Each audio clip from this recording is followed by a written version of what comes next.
guys, how are you doing? So many of you guys have gotten puppies, I know, because it's spring.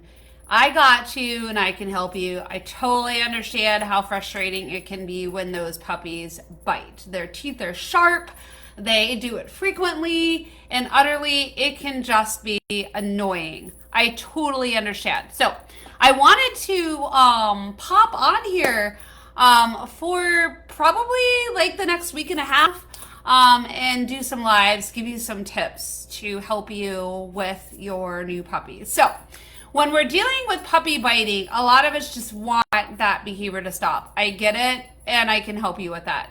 But we need to look beyond the behavior. A lot of times we're just like, okay, puppy bit us, so then we do what? We do something as a consequence for that behavior, like we put them in the crate or time out, or we bop them on the nose, grab their tongue, yell no, say ouch, ignore them, turn our backs.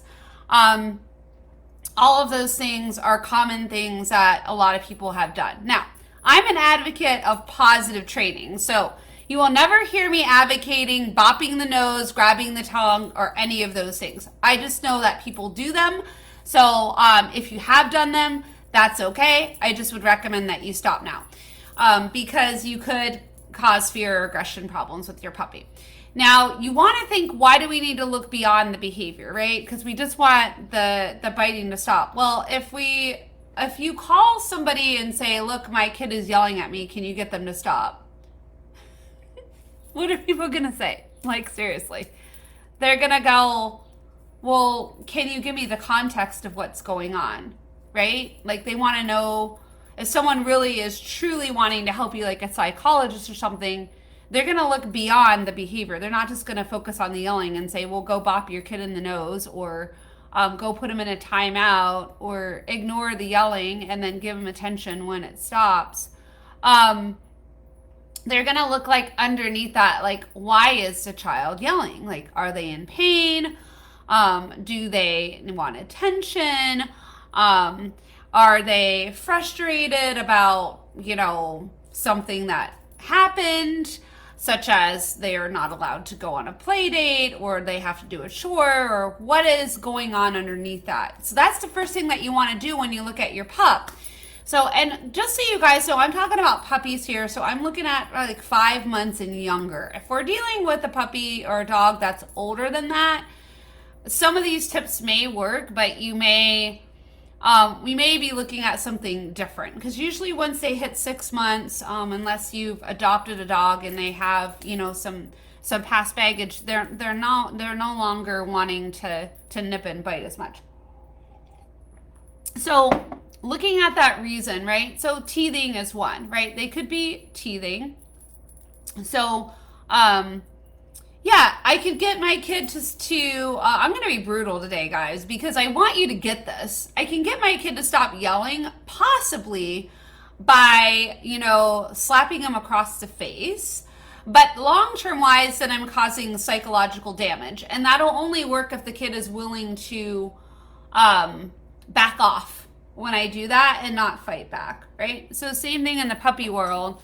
If your puppy's doing that and you do an intense consequence, then they could get scared, right?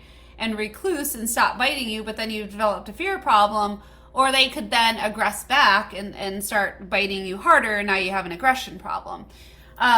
So if we're looking at the underlying need on like your teething, well, that means you're in pain. So what about giving your puppy some cold things to chew on? So I would recommend that you use toys that you can freeze, that you buy in the store, or take a Kong. I have a Kong here for those of you who do not know what a Kong is. This is a larger one, but you can get a smaller one for a puppy, and then you just fill it up with something and put it in the fridge and freeze it and give it to your pup. You want to put, obviously, food in there, treats, whatever you want that's healthy for your pup. So then you also want to think, okay, so that's going to help relieve some of the pain, right? There's other reasons why they could be biting you too. It could be that they're overly tired. Are they getting adequate nap times? A lot of people tell me not. Like, they don't think about that their puppies actually need a nap. So you want to think of late morning or early afternoon. Most puppies are needing a nap. And then, oh, yes, they're going to do these emoji things. Yeah, I don't know how to shut that off, so we'll just have that happen. Hey, but then when I do it, right, it doesn't do it back. So I don't even know what encourages those to happen. Okay, so anyway, I digress. So in the evening too, a lot of times you get the puppy zoomies. That could be that they're staying up too late and they need an earlier bedtime. So putting them down for a nap in their crate or on a bed and giving them something to chew on to help them relax and then take a nap. Those things are now addressing the underlying need of the behavior. Now, of course, they can be biting you because they're overly excited. I think a lot of you probably are aware that puppy gets overly excited or aroused. Then at that point, then we want to work on decreasing the arousal level, right? So if we just focus on just the behavior, you bit me, right?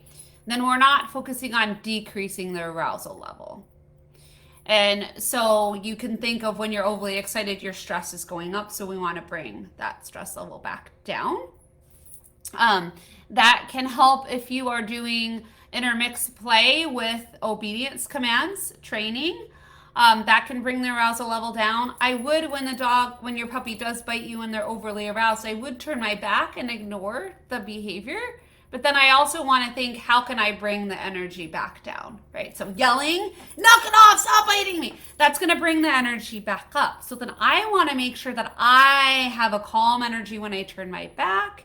And maybe even when I'm playing with them, if I don't want them to keep biting me, I'm going to have a calmer demeanor. I'm not going to wrestle with them and amp them up more.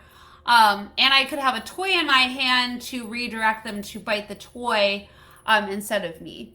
Sometimes puppies will bite also for mental stimulation. So their mind actually wants to work and go to school. Training can help with that. Enrichment toys like Buster Cubes, Kong Wobblers. If you don't know what those are, Google them or message me below. I'm happy to help you with that.